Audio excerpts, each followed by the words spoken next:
The morning after they moved me into the back porch, my daughter-in-law handed me a plate through the doorway and said, "You eat out here now. You're living free in my son's house. So don't make it weird." It was 47 degrees on that porch. I said nothing. I said nothing for 11 weeks. Right up until the morning, I found out why they'd wanted me there in the first place. Before we go any further, I'd like to know where you're sitting right now. Tell me in the comments, your town, your state. I read them. It matters more than you'd think to an old man talking into a quiet room. A quick word before we start. This story carries fictional elements woven in for the telling and for the lesson. The names are made up. The feeling isn't. There's a particular kind of cold that gets into a house in northern Minnesota in October. Not the cold outside anybody can dress for that. I mean the cold that comes in through a room where somebody has decided you don't quite belong. My name's Raymond Doyle. Everybody calls me Ray. I'm 71 years old, and for 38 years I inspected signals for the freight line that runs out of Duluth along the North Shore, up through the ore country and back. That's a job most people have never heard of. What it means is that I walk track. I climbed towers in January with my breath freezing on my collar, and I checked relays and lamps and circuits, and I certified that when a train came around a blind curve at 60, the light it saw was telling the truth. Here's the thing about that work that I've never been able to shake, and you'll want to hold on to it, because it's the whole story. A green light doesn't mean the track ahead is clear. It means nobody has reported a problem yet. Those are two very different things, and confusing them will kill you. I fell on the 11th of September. This, black ice, early for the season, a thin patch on my own front steps that I'd walked over 10,000 times. My right foot went out from under me and I came down on my left hip and I lay there on the concrete for about 40 minutes with the sky going pale above me before the mailman found me. They took me to St. Luke's. Shattered acetabulum, they called it. And while they were prepping me for the hip, they ran the cardiac workup they run on anybody my age. And that's when they found the other thing. Congestive heart failure. T. Moderate. Ejection fraction down around 35%. Dr. Priya Raman was the one who told me. Small woman, calm hands. The sort of doctor who sits down instead of standing over the bed. She said the hip would mend, but I'd need daily rehab for a good 11 weeks, and the heart would need managing for the rest of my life, and that between the pain medication and the beta blockers and the balance, I would not be permitted to drive for at least 90 days. That last part, she said gently, the way you'd tell a man his dog had died. Then she asked the question. She asked if I had family nearby. Somebody who could get me to rehab 5 days a week. Somebody who'd notice if I stopped answering the phone. My wife Marguerite had been gone 6 years by then. Margie. Pancreatic. And it was fast. Which people always tell you is a mercy. And I've never once agreed with them. 6 weeks from the first stomachache to the last morning. There is no mercy in that. There's only less time to say the things. After she died, I stayed in our house on Hemlock Street. And I kept her garden more or less alive. And I kept her canoe. I should tell you about the canoe. Margie built it herself in the winter of 1994, in our garage. Out of cedar strips she steamed over a pot on a hot plate. It took her 14 months. She was a school teacher, and she'd never built anything in her life, and she just decided she was going to, the way she decided most things. When she finished it, she made me promise I would never sell it, and never let it hang on a wall like a dead thing. She said a boat that doesn't touch water is just furniture. So I had a house, a canoe, 40 acres, and a one-room cabin on a lake up past 2 harbors that my father left me, and a son, Danny, 41 years old. My only child. I gave the doctor his number, and Danny answered before the second ring, and he said yes so fast that something in my chest went quiet and wary for about half a second. I want you to remember that half second. I've thought about it more than anything else in this whole story. He said, "Dad, absolutely. You'll stay with us. Vanessa's already got it figured out." Vanessa is my daughter-in-law, 38. Real estate agent, and a good one by the numbers. Her face was on a bus bench, 2 blocks from the hospital. She and Danny had been married 11 years, and they had my granddaughter Nora, who was 9 that fall, and who is the reason I stayed as long as I did. And I'm going to be honest with you about that from the start, so you don't spend this whole story yelling at me. They lived in a 4-bedroom on Bristol Court, 6 minutes from the rehab clinic. 6 minutes. That mattered. What I didn't know, sitting up in that hospital bed feeling grateful, was that Danny's restaurant had closed in March. The copper kettle. He'd put 4 years and every dollar into it and it went under, and he hadn't told me, and behind it sat $180,000 of debt with his signature on it and Vanessa's underneath. They didn't want their father. That's what I learned later. They wanted a signature, with a pulse. I came to Bristol Court on the 29th of September in a medical transport van with a walker and a duffel bag and a plastic folder of discharge instructions. Nora met me at the door. She had drawn me a sign on butcher paper, "Welcome home Grandpa Ray," with a bird on it that could have been an eagle or could have been a chicken, and she'd colored the whole thing so hard the paper had gone shiny. I still have that sign. It's 4 feet from me right now. Vanessa hugged me at the door and smelled like something expensive, and she said, "We've got you all set up." The room they had me all set up in was the three-season porch off the back of the house. Now, if you've never been in a Minnesota three-season porch in the fall, let me describe it for you honestly, because I don't want you thinking I'm exaggerating for the story. It's a rectangle stuck onto the back of the house. 3 of the 4 walls are windows, single pane, aluminum frame, with plastic sheeting stapled over them for winter. The floor is painted plywood. There's one heat vent, and it had been closed off years back. And there was a small electric space heater in the corner. They'd put a daybed against the interior wall, a lamp, a folding TV tray, and a bookshelf with nothing on it. Vanessa said, "It's the biggest room in the house, really, and it's got the best light." That was true. It did have the best light. I said thank you.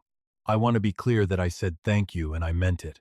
I was 71 years old with a rebuilt hip and a bad heart and no way to drive, and my son had opened his door, and my granddaughter had drawn me a chicken eagle, and the plastic sheeting on those windows was rippling gently in a draft, and I said thank you.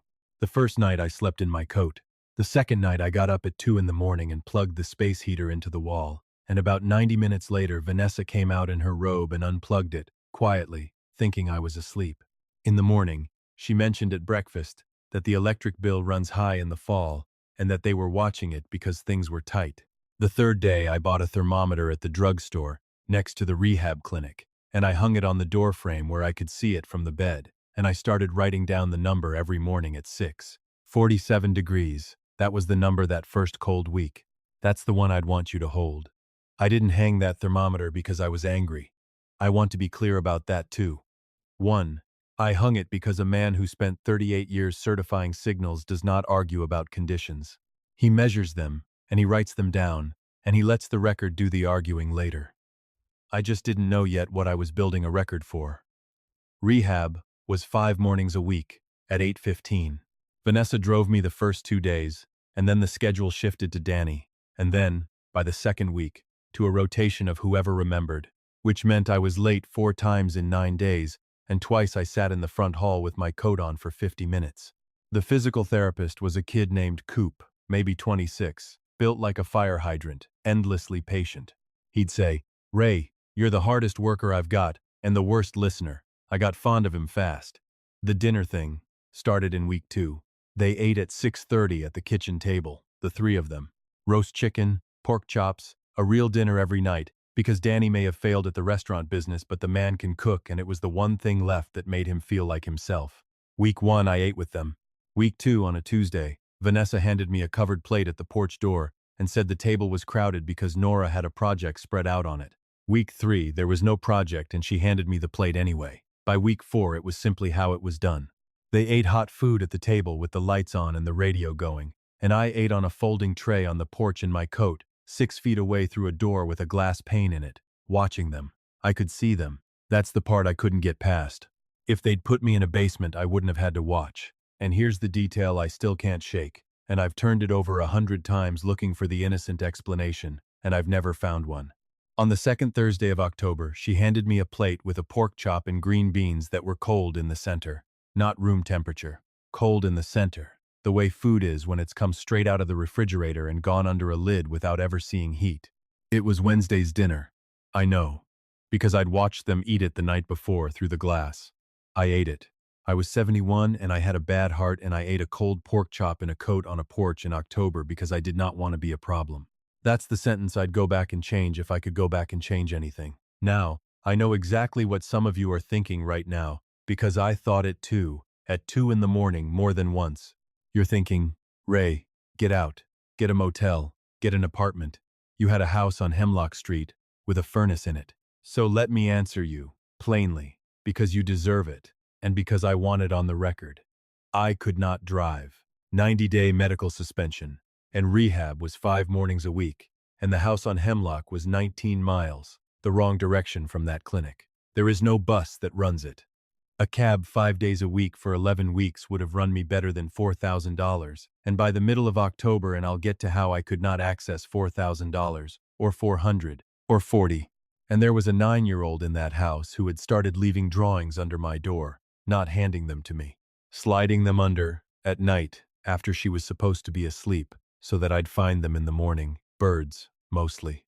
She was going through a bird phase. You want to know why a grown man sleeps in a coat on a porch? That's why. I want that understood before we go on. Because everything after this you're going to be tempted to call weakness, and it wasn't. It was arithmetic, and it was love, and those two things together will put a man in a colder room than pride ever will. Now, let me tell you about the money. Before I was discharged, Danny sat down beside my hospital bed with a legal pad and said, "Dad, let's get your bills on autopay so nothing lapses while you're laid up. That is a reasonable sentence. That is a thing a good son says. I've heard it said in earnest by good sons." I gave him the account information. He was my son. He had built model trains on my kitchen table. He had cried on my shoulder at his mother's funeral until my shirt was wet through. By the end of the first week of October, my railroad pension deposit and my Social Security were both landing in an account I did not control. He'd set up a joint account for household routing, he called it, and he'd contacted the pension office as my authorized helper with a form I'd signed in a hospital bed on a fentanyl drip, and the money went in there, and the money came back out to me in the form of Danny handing me 2 20s on a Sunday and saying, "That should cover you, right? What do you even need money for?" The first time I noticed a hole was October 18th. I keep a running figure in my head, always have. It's a habit from a life of certifying numbers, and the figure was off by around $600. I told myself the direct deposit had shifted a cycle. I told myself the pension office had done something. I gave it 11 days. On the 29th, sitting on the edge of that daybed with my phone in both hands and the plastic sheeting breathing in and out against the window frame, I logged in and I scrolled. And I found it. $11,400 had moved out of that account in 4 months. Not one big theft. 4 months of steady bleeding. $1,200 to a card processor. $900 to a name I recognized as one of Danny's restaurant suppliers. $2,200 to a personal line of credit. Small ones, $250, $400, 3 to 10 dozens of them, at gas stations and grocery stores, spread out so evenly it was almost artful. I sat there and I did what I did on the tower in January when a relay reads wrong. I stopped, and I put my hands flat on my knees, and I breathed until the shaking passed. Because here's what a man in my position understands immediately, before he understands anything else. If I called the bank right then and said the word fraud, the machinery would start, and it would not stop. Financial exploitation of a vulnerable adult. That's a felony in Minnesota. My son would be arrested. My granddaughter would watch it happen from the top of the stairs. I put the phone face down on the daybed. And I want to be honest with you about the exact shape of that night, because I've heard people say they'd have burned the house down and I believe them and I don't judge them. But that is not what it feels like when it's your own child. What it feels like is standing on a track you've walked for 40 years and finding the rail sheared clean through, and understanding that you have been reading a green light for a very long time. I didn't sleep. Around 4 in the morning I got up, put on my coat, took out the little notepad I use for grocery lists, and I wrote the first line. October 29. $11,400 removed from joint routing account over 4 months. Itemized list attached. Temp on porch at 6 a.m., 44 degrees Fahrenheit. Then I sat with that notepad in my lap, and I watched the sky go from black to iron gray over their backyard, and somewhere in there, something in me changed over. There wasn't a moment. It was more like a switch throwing on a panel. Quiet. Definite. I had spent 11 weeks being a guest in a house. I was done being a guest. The next morning was a rehab morning, and Coop had me on the parallel bars, and afterward I asked him a favor that changed everything. I asked him if the clinic had a fax machine and whether he'd mind if some mail came to me care of the front desk. He looked at me for about 2 seconds longer than the question needed. Then he said, "Ray, you okay?" I said, "I'm getting there." That afternoon, in the strip mall next to the clinic, in a lobby that smelled like carpet cleaner, I opened a new checking account at a credit union my father had banked at in 1968. Paper statements only, mailed care of the rehab clinic front desk. New PIN. No online access from any device in that house. Then I called the railroad pension office from the clinic waiting room and I asked them, in the flat voice I used to use on dispatchers, to revoke all third-party authorizations on my file, effective immediately, and to redirect the deposit to the new account beginning with the November cycle, and to send me written confirmation by mail. The woman on the phone said it would take one full cycle. I said that was fine. I said, "And ma'am, please make a note in the file that I've made this request myself, by telephone, on this date, and that I'm competent to make it." She paused. Then she said, "Sir, has somebody suggested otherwise?" I said, "Not yet." Then I walked to the hardware store 2 doors down, and I bought a hasp and a padlock for $11, and I bought a small brass hook and eye latch, and I put them in my coat pocket. That night, after the house went quiet, I installed the hasp on the inside of the porch door. You want to know what that felt like? Turning that screwdriver in the dark at the age of 71 in my own son's house? It felt like the first full breath I'd taken since the ice. And what I did not know that night, what I could not have known, was that the thing that would break the whole case open was already sitting on the shelf above my head, where it had been since September, 3 feet from my pillow, and that it had already been running for weeks. Let me back up and tell you about the recorder. Margie bought it for me in 2011. A little pocket voice recorder, cheap, black plastic, the kind they used to sell for taking notes. She bought it because I'd gotten interested in birdsong along the rail line. I'd hear something on the track at 5 in the morning and want to know what it was, and she said, "Record it, and we'll look it up. It's got a voice-activated setting, which means it sits there dead until sound hits it, and then it runs." It had been in my duffel bag when I moved in, and I'd set it on that empty bookshelf with my keys and my reading glasses and never thought about it again. In the second week of October, Nora had a school project, Minnesota birds. She came out on the porch in her socks and asked if she could borrow it. I said, of course. She recorded a chickadee in the backyard and got bored and left the recorder on my shelf, switched on, in voice-activated mode. For 7 weeks, that thing sat in a room with a glass-pane door, 6 feet from a kitchen table, where 2 people talked freely because there was nobody in the house who mattered enough to lower their voices for. I found out on the 4th of November. I was looking for a AAA battery for the thermometer. I picked the recorder up and the little screen lit, and it said there were 14 hours of audio on it. I sat down on the edge of that daybed with my heart doing something I did not care for at all, and I put in my earbuds, and I skipped through it, and mostly it was nothing. The dishwasher, Nora practicing piano, a television. And then, on a file dated October 12th, at 8:40 in the evening, I heard my daughter-in-law's voice, perfectly clear. In that fast, focused way people talk when they're certain nobody is listening. She was on the phone with somebody, and this is what she said. I have it written down word for word, and I've read it maybe 200 times. The cabin's the piece that moves. 40 acres, lake frontage, and he owns it free and clear. His father left it to him in '79. There's no note on it, no lien, nothing.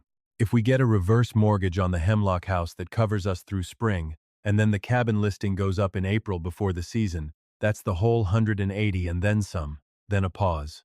And then, because he's 71 with a bad heart and a hip that's never coming all the way back, Danny, listen to me. What happens to all of it in 5 years? It sits. It goes through probate.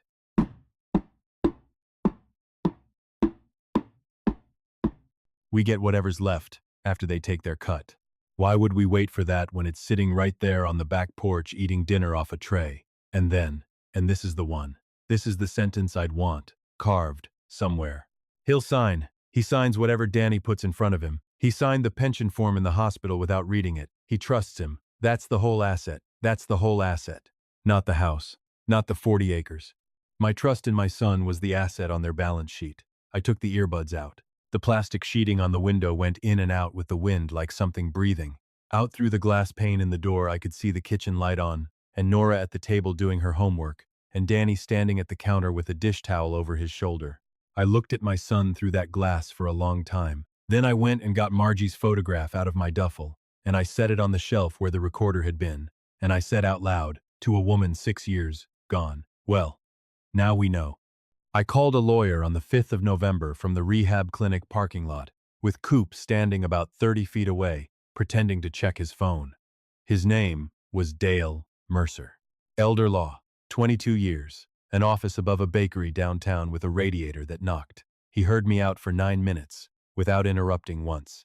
But, then he said, Mr. Doyle, do you have documentation? I said, I have a notepad with dates and amounts and temperatures. I have 4 months of bank records, and I have 14 hours of audio recorded in a room I sleep in a one-party consent state, on a device that belongs to me. There was a silence on that line I will enjoy for the rest of my life. Then Dale Mercer said, Mr. Doyle, how soon can you get to my office? Coop drove me, on his lunch break. He never once asked what it was about, and when I tried to give him $20 for gas, he looked at me like I'd insulted his mother. There are good people out there. Don't let a story like mine convince you otherwise.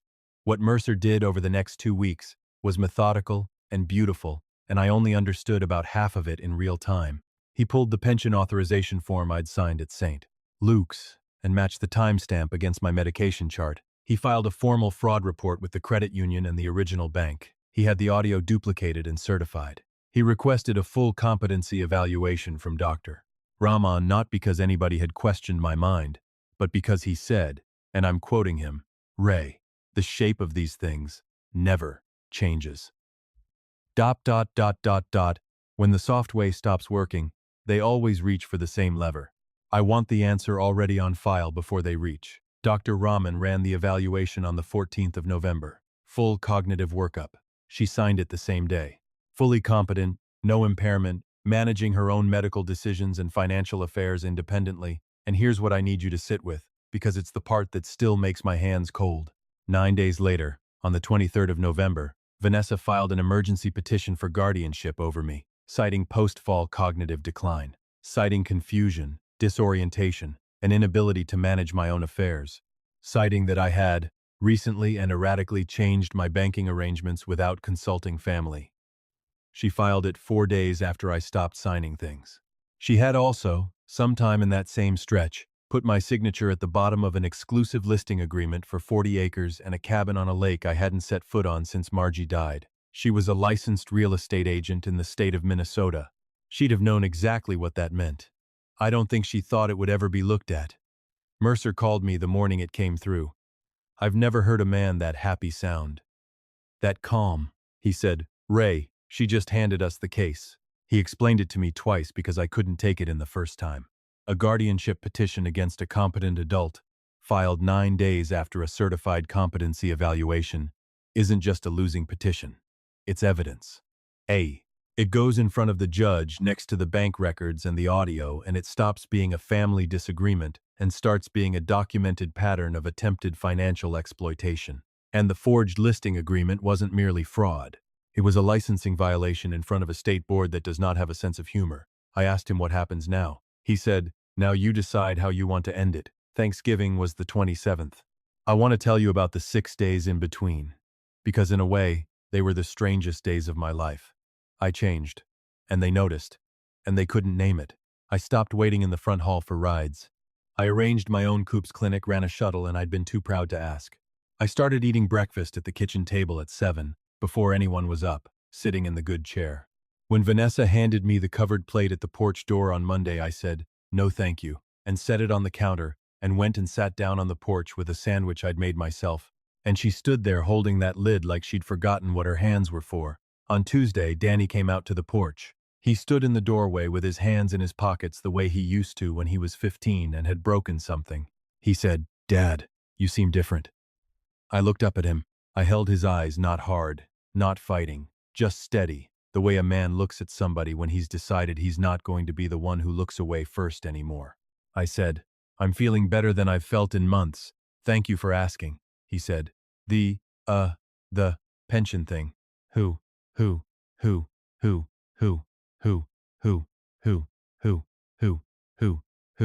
Vanessa said the deposit didn't come through to the household account.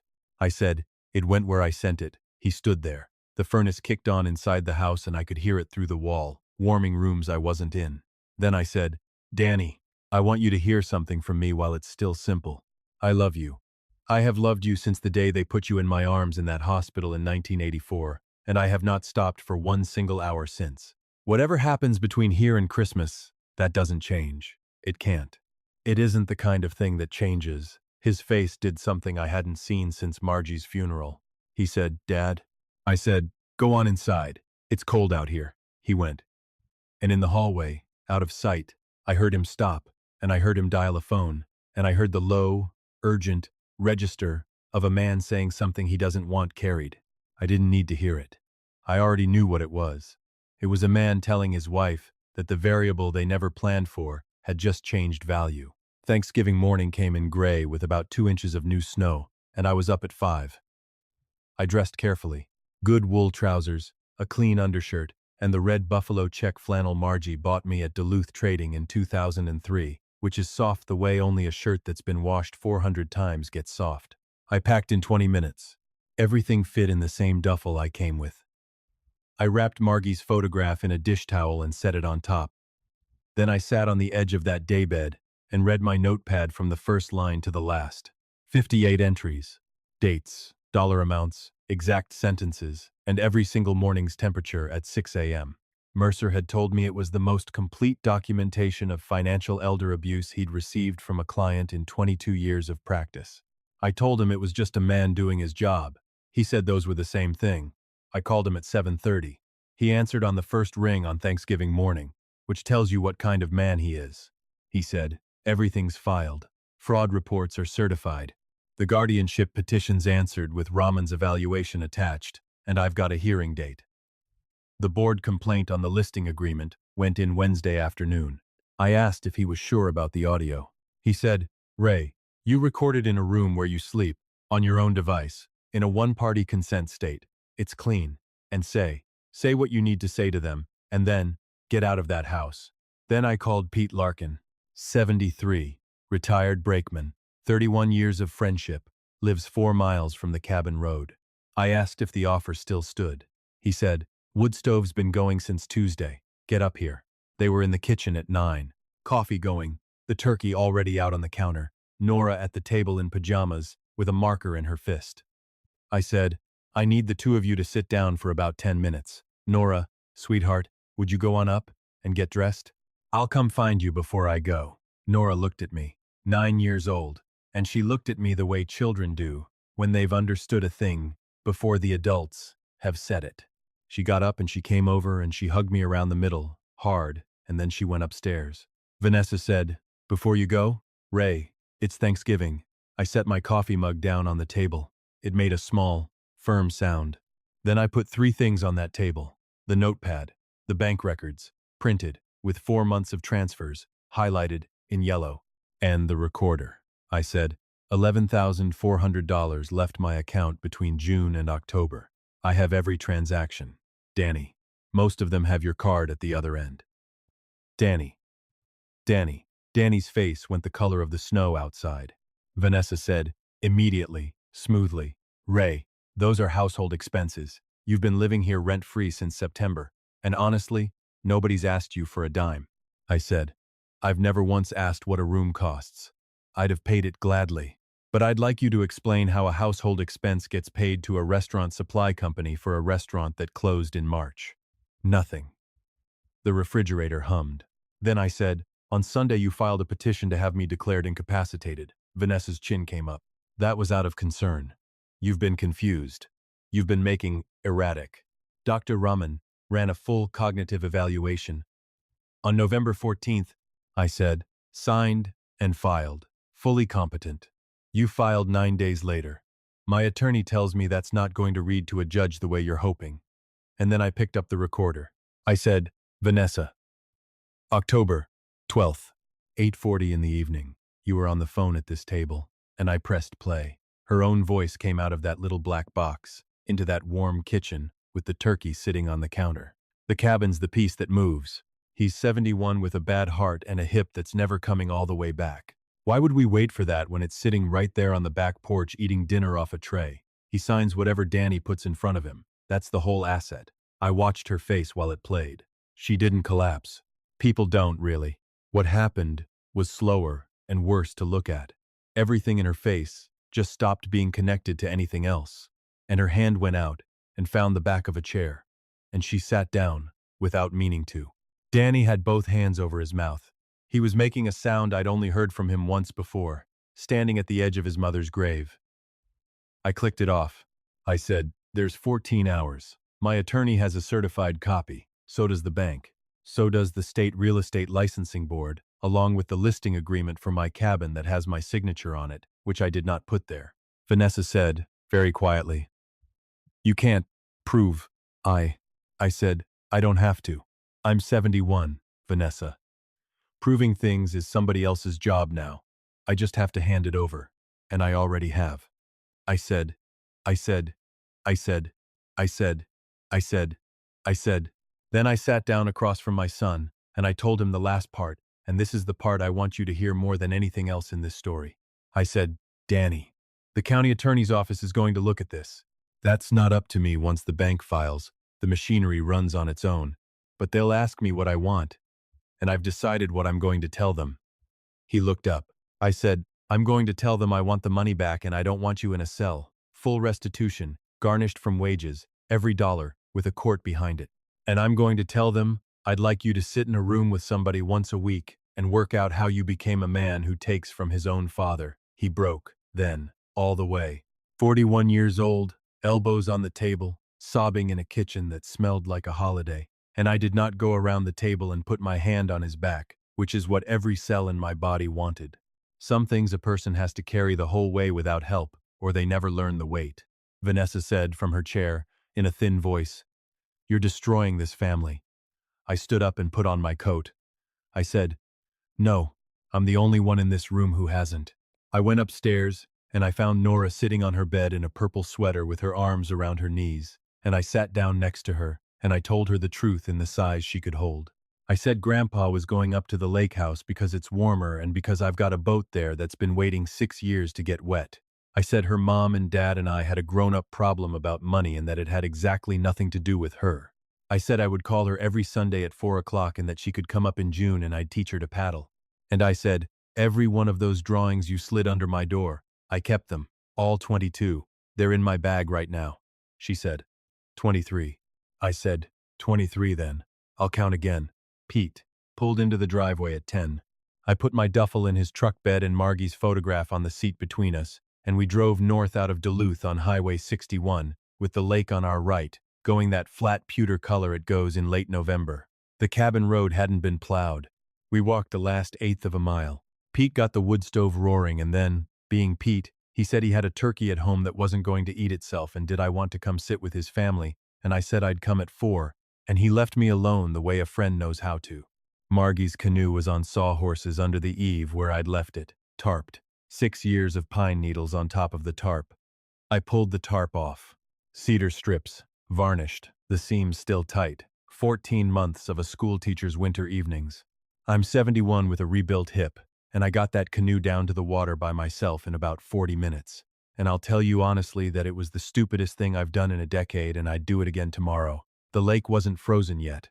Skim ice along the reeds, open water past it. I got in. I pushed off. I paddled out maybe 200 yards into water, so still it had the whole gray sky lying flat on top of it. And I stopped, and I let it drift, and I sat there in the cold, with my hands on the paddle, and I said out loud, "There, it's touching water, Margie." I kept it. That was 6 months ago now. The restitution order came through in March, 11,400, plus costs, garnished. The guardianship petition was dismissed with prejudice in January, and the judge said a few things from the bench that I won't repeat because they don't need repeating. The licensing board suspended Vanessa's real estate license in February pending a hearing, and I'm told the hearing did not go well for her. She and Danny separated in April. Danny calls me now, every Wednesday. It's stiff and it's awkward, and neither one of us is any good at it, and he's called 31 weeks running. He's driving a delivery route. He sat in a room with somebody once a week for 4 months because a court told him to, and then he kept going after they stopped telling him to, which is the part that gives me hope. Nora came up the first weekend of June. She can paddle now. Badly.